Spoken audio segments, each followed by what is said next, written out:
So, for today's video guys is magbuhat tag macaroni salad. Naka-ready na daan ang ako ang macaroni pasta. Naluto na nako siya daan guys. So, karon is mag-mix-mix na lang ta. So, let's start!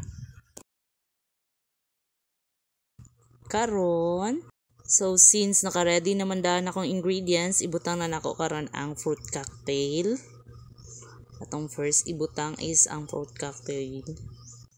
Dagan kay papaya guys ug pineapple, wala kay nata og kuhan cherry, duha ra ka buok ang cherry ani. Dakpo nun. So next na to ibutang is ang mayonnaise. Ito lang na siyang simuton guys kay para lami creamy ang atuang macaroni. So next na tong ibutang is ang pasas niya guys.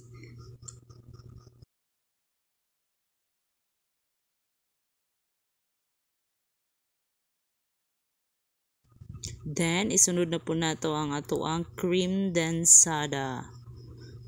Jersey ang brand sa akong ginagamit guys kay mas creamy siya. Aside sa barato, mas creamy po siya.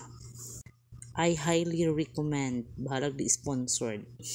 Plus, mura bayag, dagang viewers.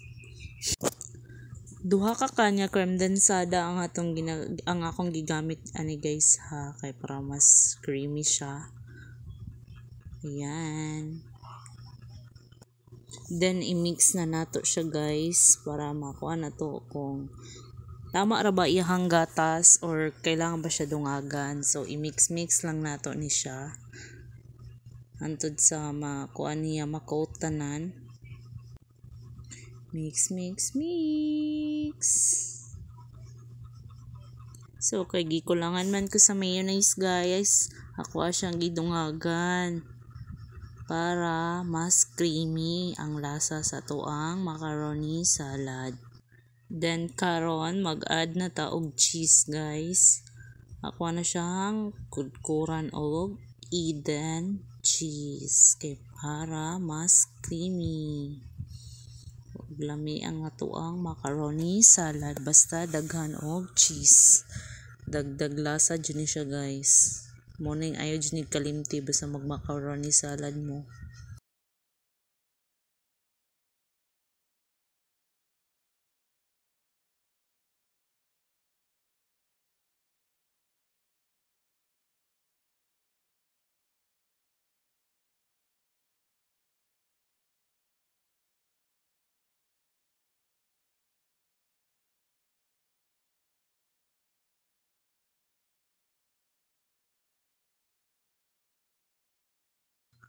Then, nag-add po di ko guys og all-purpose cream kay gikulangan ko sa gatas niya guys. Kanang paminaw na ko is ugara siya. So, ako siyang gidungagan para mas lami. Then, mix-mix lang guys. After ninyo mabutang ang gatas. And then mix-mix lang ninyo siya guys. After ninyo siya mabutangan og gatas. Kay para mutuhop jud ihahang lasa. Then, ayan, tapos na.